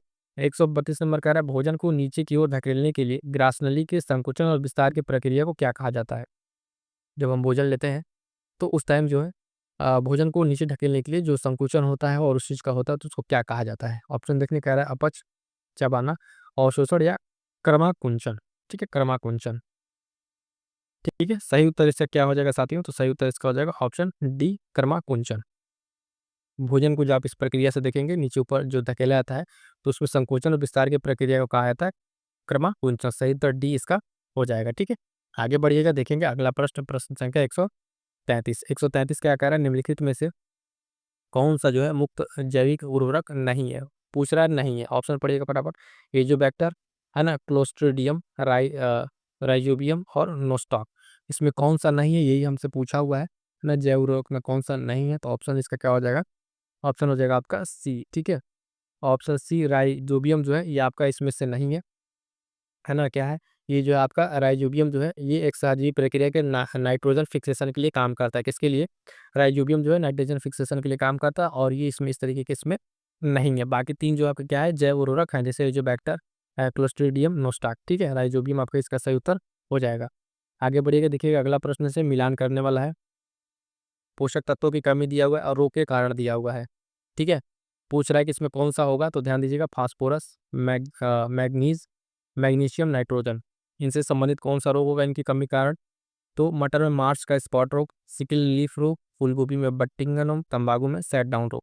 आप फटाफट से मिलान कीजिए कौन किस में होगा। इसका नीचे ऑप्शन अभी मैं आपको यहाँ दिखा दूँगा कौन सा एबीसीडी होगा। पहले आप यहाँ से एक बार मैच कर लीजिए आपका कौन-सा सही बैठ रहा है, ठीक है? ए का किस पे होगा, बी का किस पे होगा, एक बार देख लीजिए। आगे बढ़ेंगे, देखिएगा इसमें ऑप्शन अपना सेलेक्ट कर लीजिए। इसका जो सही उत्तर होगा, प्रश्न संख्या 134 का जो सही उत्तर होगा ऑप्शन बी, ठीक है? बी होगा, ए का दूसरा, बी का पहला, सी का तीसरा, और सी का चौथा, डी का तीसरा। बी वाला सही उत्तर होगा। यहाँ पे हम आपको एक बार मिला के बता दे रहे हैं कौन सा होगा। तो देखिएगा, बी सही था। फास्फोरस से जो क्या होता है आपका, फास्फोरस से आपका होगा एक दूसरा सिकल लीफ रोग होता है इसकी कमी से। मैग्नीज की बात करेंगे तो यहाँ से क्या होता है, यहाँ से जो आपका होगा मटर में मार्स का स्पॉट रोग होता है ना। मैग्नीशियम की अगर हम बात करेंगे तो तंबाकू में क्या होता है, इससे सैंड रोग होता है। और नाइट्रोजन से फूल गोभी वाला में अब बटनिंग होती है। तो चारों के चारों पॉइंट्स आपको ध्यान रखना है। इंपॉर्टेंट ये है कि आपको ये चारों रोग के साथ, कमी के साथ आपको याद रहे। ABCD वहाँ पे बदलता रहेगा, ऑप्शन बदलता रहेगा, लेकिन हमें याद क्या रखना है, ये चारों के चारों पॉइंट्स। ठीक है, आई होप सो कि आपको क्लियर हो गए होंगे। आगे बढ़ेंगे, देखेंगे नेक्स्ट प्रश्न। अगला प्रश्न जो है, अगला प्रश्न कह रहा है, प्रश्न संख्या 135, फोर्टिफाइड राइस हानिकारक हो सकता है, क्यों हानिकारक हो सकता है फोर्टिफाइड राइस जो है, इसके बारे में देखिएगा। तो कह रहा है कि अस्थमा से ग्रसित लोगों के लिए, सिकल सेल एनीमिया से ग्रसित लोगों के लिए, कुछ रक्तचाप वाले लोगों के लिए, या मधुमेह से ग्रसित लोगों के लिए। सही उत्तर क्या हो जाएगा, फटाफट से अपना देखिए, आंसर बताइए।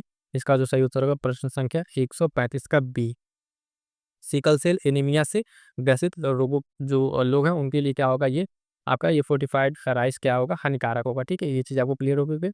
आगे बढ़िए, देखिए अगला प्रश्न, अगला फिर से एक मैच करने वाला है, मिलान करने वाला है। 136, रोग दिया हुआ है और प्रेरक एजेंट दिया हुआ है। क्या दिया हुआ है, रोग दिया हुआ है और प्रेरक एजेंट दिया हुआ है। कंटमाला, एथलीट फूट है ना, एस्कारियासिस और मलेरिया है। गोल कृमि, प्लाज्मोडियम, विषाणु और कवक, ये किसके द्वारा ये होता है, ये चीज़ आपको यहाँ पे ध्यान रखना है। तो ऑप्शन आप यहाँ से एक बार देख के मिला लीजिए कौन सा बन रहा है आपका। तो आपका जो सही उत्तर है वो आप पहले टिक कर लीजिए। ए का कौन बन रहा है, बी का कौन बन रहा है, उस हिसाब से ऑप्शन सेलेक्ट कर लीजिए, फिर मैं आपको इसका सही उत्तर बता रहा हूँ। ठीक है, हो गया। तो देखिएगा, इसका जो सही उत्तर होगा प्रश्न संख्या 136, इसका जो होगा ऑप्शन ए, ये आपका सही उत्तर होगा। ए का तीसरा, बी का चौथा। यानी आप देखेंगे कंठमाला जो रोग है किसके कारण होता है, ये विषाणु कारण होता है। तो ए का तीसरा हो जाएगा। एथलीट फूड की बात करेंगे तो बी का चौथा, यानी कवक के द्वारा। किसके द्वारा, कवक के द्वारा। ठीक है। स्कारियासिस की अगर हम बात करेंगे तो ये क्या है, गोल कृमि है। ठीक है, गोल कृमि इसका प्रेरक है। और मलेरिया आप सभी जानते हैं कौन सा है, प्लाज्मोडियम। कौन सा है, प्लाज्मोडियम। ठीक है, ये पॉइंट आपको ध्यान रखना है। एक और हम पॉइंट ध्यान रखेंगे, जैसे आप नाम सुनते हो पोड का। ठीक है, पोड ये जो है किसके द्वारा होता है, तो इसका जो कारक है वो है जीवाणु। क्या है, जीवाणु जो है इसका कारक है। तो ये पॉइंट भी आपको ध्यान में रखना है। बाकी चार इंपॉर्टेंट रहेंगे, आपको ध्यान रखना है। इस हिसाब से ऑप्शन कौन सा, ये ऑप्शन आपका सही हो रहा था। ठीक है, अगला प्रश्न देखेंगे, प्रश्न के 137। ठीक है, प्रश्न संख्या 137 काफी इंपॉर्टेंट है। निम्नलिखित में से कौन सा जो है पेरिकार्डियल द्रव का मुख्य उद्देश्य है। जो पेरिकार्डियल आपका लिक्विड है, फ्लूइड कह लीजिए, इसका क्या काम है, फिर हृदय की मांसपेशियों को ऑक्सीजन प्रदान करना, हृदय में जो विद्युत आवेगों को नियंत्रित करना, हृदय को झटके से बचाने या पूरे शरीर में रक्त को पंप करना। फटाफट से आंसर अपना सेलेक्ट कीजिए, इसका सही उत्तर आप क्या लगा रहे हैं। ठीक है, तो इसका 137 का जो सही उत्तर होगा साथी कौन सा होगा, ऑप्शन सी, हृदय को जो है झटकों से बचाने के लिए। ये जो है पेरिकार्डियल द्रव है। आप जानते हैं कि जो आपका हार्ट है इसी झिल्ली में रहता है, और इस बीच में एक चिपचिपा चिकना तरह का ये द्रव रहता है। वो क्या करता है, आपको जो झटके हैं उससे बचाने के लिए ये प्रभावी होता है। ठीक है, ऑप्शन सी यहाँ पे सही उत्तर हो जाएगा। अगला प्रश्न देखिएगा, प्रश्न संख्या जो है 138, 38 में क्या है कि विद्युत प्रतिरोध की इकाई क्या है। वेरी सिंपल क्वेश्चन है, फटाफट से ऑप्शन देखिए, वोल्ट, एम्पियर या ओम या वाट। तो इसका जो क्या कह रहा है, विद्युत प्रतिरोध, प्रतिरोध आप सबने पढ़ा है, क्या होगा इसका सही आंसर क्या हो जाएगा, ऑप्शन सी, ओम। ओम जो है विद्युत प्रतिरोध की क्या है, इकाई है। ये फिजिक्स का आपका यूनिट वाले सवाल है, हर बार यहाँ से एक प्रश्न बनता है, तो आपको ध्यान में रखना है। ठीक है, बाकी अन्य क्या है यहाँ पे।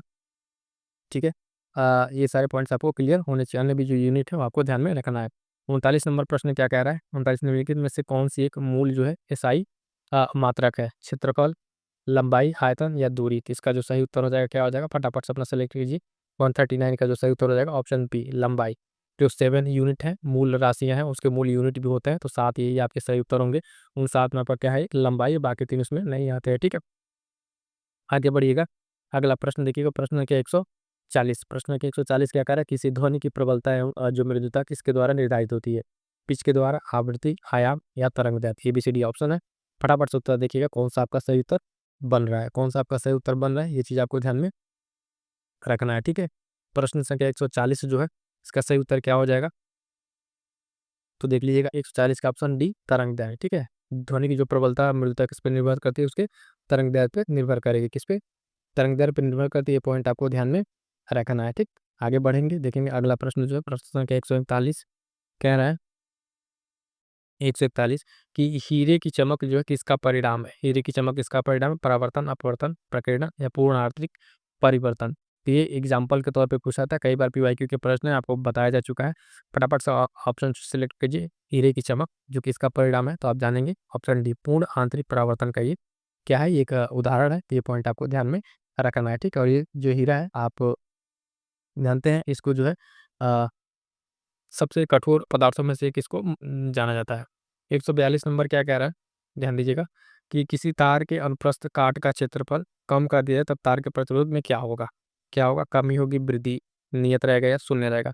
फटाफट सोचिए और बताइए क्या होगा। तो इसका जो सही उत्तर हो जाएगा प्रश्न संख्या 142 का जो है ऑप्शन सी क्या होगा? वृद्धि होगी, ठीक है। इसमें क्या होगा, इसके उसमें वृद्धि होगी, और ये जो जितना ही उसको अनुप्रस्थ काट को कम करेंगे तो उसके क्या होगा, प्रतिरोध में इसकी वृद्धि होगी। 142 का सी सही उत्तर। 43 देखिएगा, 43 कह रहा है कि आधुनिक रसायन के जनक के रूप में किसे जाना जाता है? तो सब कोई जानता है, ऑप्शन देख लीजिए, जॉन डाल्टन, है ना, लावेजियर और रॉबर्ट बॉयल या मेंडलीव। तो आधुनिक जो है उसके जन्मदाता के रूप में करिए, फादर कह लिए, तो वो जाने जाते हैं कौन? ऑप्शन सी इसका सही होगा, एंटोनी लवोजियर जो है इसका सही उत्तर हो जाएगा। ये आपको ध्यान में रखना है, ठीक है। अगला प्रश्न जो है, ध्यान दीजिएगा, समस्थानिकों से संबंधित है। क्या कह रहा है? समस्थानिकों से संबंधित है। फटाफट से देखिए क्या कह रहा है कि समस्थानिकों के संदर्भ में कौन सा कथन सत्य है। तो देखिए कह रहा है, प्रोटॉनों की संख्या समान होती है, न्यूट्रॉनों की संख्या भिन्न भिन्न होती है। प्रोटॉन है वो संख्या भिन्न भिन्न है, न्यूट्रॉनों की संख्या समान है। इसमें प्रोटॉन न्यूट्रॉनों की संख्या समान होती है, प्रोटॉन तथा न्यूट्रॉनों की संख्या भिन्न भिन्न होती है। फटाफट से एक बार से क्लिक कीजिए, समस्थानिक का जो सही उत्तर होगा उसके बारे में कौन सा सही है। प्रश्न संख्या 144, इसका जो सही उत्तर हो जाएगा आपका ऑप्शन यही है। इसमें प्रोटॉनों की संख्या समान होती है, लेकिन न्यूट्रॉनों की संख्या क्या होगी? भिन्न भिन्न होगी। यही होता है समस्थानिक के बारे में सत्य कथन। आगे बढ़ेंगे, देखेंगे प्रश्न संख्या 145। 145 क्या कह रहा है साथियों? निम्नलिखित में से किससे यूजेनॉल एक घटक के रूप में होता है? तो दालचीनी, जायफल, लौंग या इलायची? सही उत्तर क्या हो जाएगा इसका 145 का? फटाफट से बताइए। इसका जो सही उत्तर हो जाएगा ऑप्शन बी, क्या हो जाएगा? लौंग, ठीक है। इसका उपयोग क्या होगा? लौंग के जो तेल के प्रमुख घटक है उसमें क्या है? यूजेनॉल एक प्रमुख घटक के रूप में जाना जाता है। अगला प्रश्न देखिए 146, चुनाव में उपयोग की जाने वाली जो अलुप्त स्याही का एक प्रमुख घटक क्या है? जो स्याही प्रयोग होती है इलेक्शन में, उसमें क्या है? Magnesium dioxide, silver nitrate, titanium dioxide, iron oxide. सही उत्तर फटाफट से सेलेक्ट कीजिए, आपका कौन सा इसमें सही उत्तर बन रहा है 146 का? यहाँ पे जो सही उत्तर होगा वो क्या होगा? Option B, silver nitrate. क्या है? सिल्वर नाइट्रेट वो रंगहीन स्याही होती है, जो स्याही लगने के लगभग 72 घंटे तक तरल पदार्थ, साबुन, इस सब के लिए वो चीज़ से हटेगी नहीं, वो 72 घंटे तक क्या करेगी? वो सर्वाइव कर जाएगी। अगला प्रश्न देखिएगा, प्रश्न संख्या जो है 147। 147 क्या है? ये आप प्रश्न जो है आप देखिएगा, मिलान करने वाला कह रहा है कि धातु धातु दिया और उसकी विशेषताएं दिया हुआ है। फटाफट से हम आपको बताते चलते हैं। यहाँ पे थोड़ा सा जल्दी करेंगे। पारा जो है इसकी पारा, ब्रोमीन, आयोडीन और लिथियम। यहाँ पे क्या क्या पॉइंट्स हैं, ये पॉइंट्स आपको देख लेने हैं। तो कह रहा है, ध्यान दीजिएगा कि पारा जो है, पारा क्या करता है, इसकी विशेषता क्या है? तो पारा की विशेषता अगर आप देखेंगे तो पारा की विशेषता धातु है, लेकिन कमरे के तापमान पर क्या है ये? कमरे के तापमान पर ये तरल है। तो एक का फोर्थ हो जाएगा, एक का चौथा हो जाएगा। ब्रोमीन की अगर बात करेंगे तो ब्रोमीन जो है गैर धातु है, लेकिन कमरे के तापमान पर क्या है? ये तरल है, ठीक है। ये गैर धातु है। क्या है ये? ये एक गैर धातु है, यानी बी जो होगा इसका क्या होगा? यहाँ पे जी करेक्ट कर लीजिएगा। देखिएगा यहाँ पे अधातु जो है वो आपका ब्रोमीन में होगा, लेकिन तरल रहेगा। पारा का जो है आपका कौन सा हो जाएगा? पारा का आपका सेकंड हो जाएगा। ये धातु है, लेकिन जो तापमान पर क्या है? ये तरल है, ठीक है। ये धातु रहेगी, तो धातु वाला आपका कौन सा जगह? बी ऑप्शन था, बोला सही था, लेकिन टिक आपके इस पे हो गया था, ठीक है। तो ए का आपका जो है दूसरा हो जाएगा और बी का चौथा। तो ये ऑप्शन पहले देख लेते हैं कौन सा होगा, ए का दूसरा और बी का चौथा। तो ये आपका ऑप्शन कौन सा सही बन रहा है यहाँ पर? सी, ठीक है, सी बन रहा है। बाकी दो ऑप्शन और मिला लेते हैं, दो ऑप्शन देख लीजिएगा। आपका बन रहा है आयोडीन, तो आयोडीन सी वाला क्या हो जाएगा? आयोडीन जो है ये गैर धातु है, लेकिन चमकदार है। क्या है? गैर धातु यानी अधातु है और चमकदार ये होगा। और डी का आपका बच गया सी वाला, ठीक है। तो इस तरीके से क्वेश्चन में कंफ्यूज नहीं होना। एक बार फिर से एक बार थोड़ा सा आप अपने स्तर से इसको देखिए, क्वेश्चन को क्या क्या किससे मिलाना था, ठीक है। आपका इसमें सी सही बन रहा था, इस हिसाब से, है ना, आपको बता दिया है। आगे बढ़िएगा, देखिएगा अगला प्रश्न। प्रश्न संख्या 148, निम्नलिखित में से कौन सा जो है भौतिक परिवर्तन का उदाहरण नहीं है? भौतिक परिवर्तन का, तो कह रहा है रबर बैंड को खींचना, बर्फ का पिघलना, निक्षेपण या प्रकाश संश्लेषण। फटाफट से अपने आंसर एबीसीडी में सेलेक्ट कीजिए, कौन सा इसका सही उत्तर होगा। तो प्रश्न संख्या 148 का जो है भौतिक परिवर्तन का जो उदाहरण नहीं है, उसमें आपका देखेंगे कौन सा है? प्रकाश संश्लेषण। क्या है? प्रकाश संश्लेषण जो है ना, ये भौतिक परिवर्तन का उदाहरण नहीं है। भौतिक परिवर्तन के उदाहरण में, क्योंकि वो मूल अवस्था में फिर वापस आ जाती है ना? तो वो आपका भौतिक परिवर्तन होता है, जैसे कि रबड़ खींच के छोड़ दीजिए नीचे पर बर्फ का पिघलना, तो ये सब चीज़ें वापस हो जाती हैं, है ना? लेकिन जो कि इसका रासायनिक संरचना समान रहती है इन सब चीज़ों से बर्फ के पिघलने में। लेकिन आपका डी जो है, ये उसका आंसर हो जाएगा, भौतिक परिवर्तन नहीं है। अगला प्रश्न संख्या देखिएगा 149, 149 क्या कह रहा है साथियों? तो देखिएगा अम्लीय विलयन बनने पर H+ आयनों की सांद्रता पर क्या प्रभाव पड़ता है? क्या प्रभाव पड़ेगा? ये घटेगा, समान रहेगा, बढ़ेगा, उदासीन हो जाता है। क्या होगा? तो इसका जो सही उत्तर है प्रश्न संख्या 149, 149 का क्या हो जाएगा? ऑप्शन जो है सी, यह बढ़ जाएगा। क्या होगा? जो अम्ल हैं वो प्रोटॉन H+ आयन देने की विशेषता रखते हैं, तो यानी इस हिसाब से जब अम्लीय विलयन बनेगा तो उसमें H+ आयनों की संख्या क्या होगी?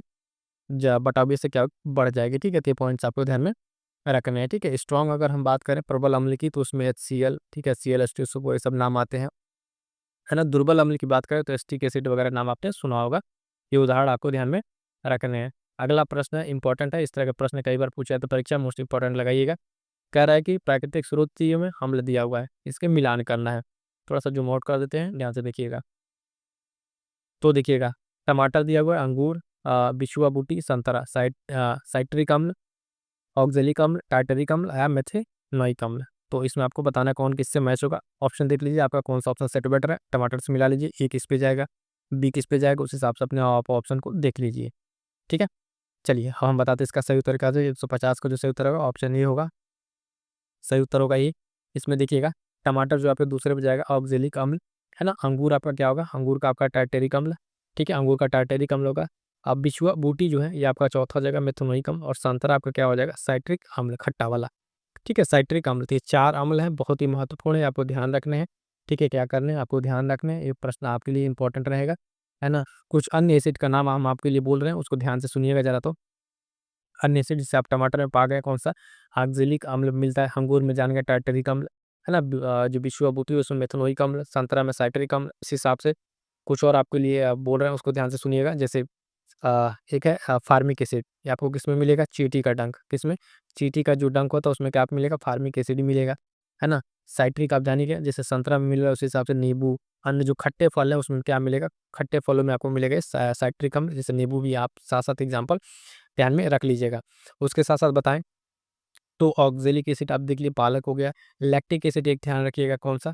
लैक्टिक एसिड ये आपका किसमें मिलता है? दही में, किसमें? तो ये मिलता है आपका दही में। ठीक है, टार्टरिक एसिड की बात करें तो टार्टरिक एसिड आपका यहाँ पे किसमें? अंगूर में है। अंगूर के साथ साथ आप ध्यान दीजिएगा इमली में भी मिलता है, किसमें? टार्टरिक अम्ल। अंगूर, इमली, कच्ची आम, इन सब चीज़ों में ये मिलता है। ठीक है, एसिटिक अम्ल एक बात करें, एसिटिक अम्ल की तो आपको किसमें मिलता है? सिरका में मिलता है। ये सारे जो पॉइंट हमने बोल दिए हैं, ये सारे पॉइंट बहुत ही महत्वपूर्ण है आपके एग्जाम्स के पॉइंट ऑफ व्यू से। ठीक है, तो प्रश्न संख्या 150 का जो है आपका कौन सा हो गया? यहाँ पे ये सही उत्तर हो गया। और यहाँ पे ध्यान दीजिएगा साथियों, आपका जो है इस टेस्ट सीरीज का जो टेस्ट सीरीज था आपका, ये इस टेस्ट सीरीज का अगर आप देखें तो कंप्लीट तौर से आपके यहाँ पे कंप्लीट क्वेश्चन 150 कंप्लीट होते हैं। ठीक है, योजनाएं करा दी और इससे रिलेटेड जो सारे इंपॉर्टेंट पॉइंट थे सारे के सारे आपको कंप्लीट करा दिया है। क्लियर है? आप यहाँ से चैनल के माध्यम से देखें, सबसे पहले तो यहाँ देखेंगे कि आपको दृष्टि की टॉप जो टेस्ट सीरीज है वो कराई जा रही है। यहाँ से आप कीजिए, नोट्स बनाइए, इसका रिवीजन कीजिए। तो उसके बाद आप देखेंगे पर्यावरण को लेके इसी तरीके से हर एक सेगमेंट का आपको मिल जाएगा। ये पर्यावरण है, साइंस का मिल जाएगा, बाकी सबका मिल जाएगा। जहाँ से प्रश्न आ रहे हैं, जो हमने टॉपिक बताया उस सारा टॉपिक्स आपको करा रखा है। एक बार आप चैनल को विजिट कीजिए, जाइए देखिए, वहाँ पे आपको दिख जाएगा। अभी यहाँ देखिए साइंस का पूरा PYQ पे एनालिसिस करा रखा है। ठीक है, ये सब चीज़ें आपको हेल्प करेंगे आपके प्रीलिम्स के मार्क्स में। उत्तर प्रदेश विशेष की बात की जाए तो उत्तर प्रदेश स्पेशल कंप्लीट आपको देख रहे हैं, चैप्टर वाइज आपको यहाँ पे कंप्लीट कराया जा रहा है। तो ऐसा नहीं है कि सिर्फ यहाँ पे आपको चीज़ें ऐसे कर लीजिए वैसे कर लीजिए ये बताई जाती हैं, बिल्कुल नहीं। यहाँ पे आपको उतना ही चीज़ बताए थे जो प्रैक्टिकली पॉसिबल है, और हमने आपके लिए यहाँ पे इतना किया है। तो ये इसलिए है कि ये आपको हेल्प करे कहीं ना कहीं। आप एक बार चैनल जाइए, ऐसे विजिट कीजिए, प्लेलिस्ट में देखिए PCS की टेस्ट सीरीज, RO में टेस्ट सीरीज, ये दोनों टेस्ट सीरीज मैं तो कहूँगा इस दोनों को देखिए। ये टेस्ट सीरीज लगभग एक ही है। ठीक, करंट अफेयर के लिए पूरा मंथली करंट अफेयर आपको यहाँ मिल रहा है। यहाँ से मैं कह रहा हूँ करंट अफेयर का आपको मैक्सिमम क्वेश्चन मिल जाएंगे, इसके अलावा आपको कुछ पढ़ने की जरूरत नहीं पड़ेगी। मंथली सारा करंट अफेयर है, इसको पढ़िए और हैंड रिटन नोट्स आप PDF या टेलीग्राम से प्राप्त कर लीजिएगा। ठीक है, उसके साथ एक सबसे मोस्ट इंपॉर्टेंट ये बूस्टर सीरीज जो मैं बार बार कह रहा हूँ, इसको आप कीजिए और इसका नोट्स या तो प्रिंट ले लीजिए या कुछ भी कीजिए, बट इसको कीजिए, यहाँ से आपको क्वेश्चन मिलेंगे। तो इतना सब अगर आप कर लेते हैं तो आपका प्रीलिम्स नहीं रुकने वाला है। ठीक है, इंपॉर्टेंट टॉपिक देख लीजिए, आप अपना नोट्स पढ़ते रहिए, अपना जो पढ़ रहे पढ़िए, लेकिन एक बार इस टॉपिक को जरूर देख लीजिएगा और ये टॉपिक आपसे छूटने नहीं चाहिए क्योंकि यहाँ से आपको डायरेक्ट प्रश्न देखने को मिलेंगे। ठीक, उसके साथ साथ सीसेट के लिए मैंने आपको स्टार्टिंग बता दिया, वीडियोज़ आ गई है, और उसमें इंपॉर्टेंट मैंने सीसेट के लिए क्या एम्फेसाइज किया था आपका, हिंदी को लेकर। ठीक है, हिंदी को क्यों कहा, हिंदी पर अगर आपका फोकस रहेगा तो 20 क्वेश्चन आपके आराम से हैं वहाँ से, 15 प्लस अगर आप वहाँ से कर लेंगे तो 15 से 20 क्वेश्चन आपको और करने रहेंगे, जहाँ से आप इंटरपर्सनल स्किल, ठीक है, कम्युनिकेशन स्किल, वो सब करके, है ना, और उसके साथ साथ थोड़ा बहुत रीजनिंग करके आप आराम से निकाल सकते हैं। और ये हिंदी इसलिए मैं कह रहा था कि हिंदी आपको जानते हैं कि अभी आने वाले कुछ ही दिनों में ROR का पेपर होगा, वहाँ पे आपको ये चीज़ें हेल्प करेंगी। तो आई होप सो कि ये सारी चीज़ें आपको क्लियर हो रही है कि किस तरीके से पढ़ना है, किस तरीके से रिवाइज़ करना है, क्योंकि जब तक आपका एक प्रॉपर रोड मैप नहीं रहेगा तो चीज़ें आपको इधर उधर डाइवर्ट करेंगी। ठीक है, तो स्ट्रिक्ट रहिए, टू द पॉइंट रहिए कि जो आपका ये टॉपिक्स है उसके स्ट्रिक्ट रहिए। आपके खुद के अगर शॉर्ट नोट्स है तो उससे पढ़िए, और ये पिछले वर्ष के तथ्य जो वगैरह हैं ये आप टेलीग्राम से जाकर ज्वाइन कर लीजिएगा। ठीक है, वहाँ पे वो बूस्टर सीरीज में आपको सारी चीज़ें वहाँ पे आपको उपलब्ध हो जाएंगी। ठीक है, तो अब देखिएगा क्या चीज़ बताया पहले कि पॉइंट को आपको पॉइंट बना के कट करके रिवाइज़ करना है, और रिवाइज़ करते समय आपको लिख के रिवाइज़ करना है। ठीक है, और सारे जो इंपॉर्टेंट्स PYQs हैं उसका आपको मिस नहीं करना है। ठीक है, तो कंप्लीट इतनी सारी चीज़ें कर लीजिएगा। और उसके साथ साथ बताऊँ चाहती हूँ कि इस चैनल के माध्यम से, ठीक है, जहाँ से अभी आप हैं ये वीडियोस देख रहे हैं, यहाँ से UP प्रीलिम्स के लिए बहुत सारी चीज़ें, इंपॉर्टेंट चीज़ें आपके लिए अवेलेबल हैं। जैसा कि मैं बताऊँ कि देखेंगे UP के लिए करंट अफेयर, ये करंट अफेयर कंप्लीट महामैराथन है आपका जनवरी से लेके अगस्त तक का। ठीक है, कंप्लीट इसमें 500 से ज़्यादा इंपॉर्टेंट क्वेश्चन कवर अप है, और उसके साथ साथ इन्वायरमेंट की कंप्लीट एक वीडियोज़ आ गई है। ठीक है, इसको जाकर आप कंप्लीट एक वीडियो में आप इसको कंप्लीट कीजिए फटाफट से, ये भी वीडियो आने वाला है। और जो जो आ गया है उसमें देखेंगे कि एंशिएंट का आपका कंप्लीट आया हुआ है, इसमें क्या है कि कंप्लीट रिवीजन आपको एक वीडियो मिल जाएगा। तो इस तरीके से यहाँ से आप इस चैनल के माध्यम से जुड़ के रिवीजन अपने कीजिए। तो उसके साथ साथ जनवरी के कुछ important current affair test series के माध्यम से इसको कंप्लीट कराया जा रहा है। ठीक है, एक सेशन ये चल रहा है। ठीक है, बाकी देखेंगे फुल लेंथ टेस्ट सीरीज चल रही है, और ये बहुत महत्वपूर्ण कुछ अलग से सेशन है जो आपके लिए बहुत ही महत्वपूर्ण है। जैसे संविधान संशोधन से परीक्षा में प्रश्न आता है, तो इस तरह की वीडियोज़ भी चैनल पर अवेलेबल है। ठीक है, Uttar Pradesh budget special complete करा दिया गया है, जहाँ से आपको 2 से 3 प्रश्न देखने को मिलेंगे।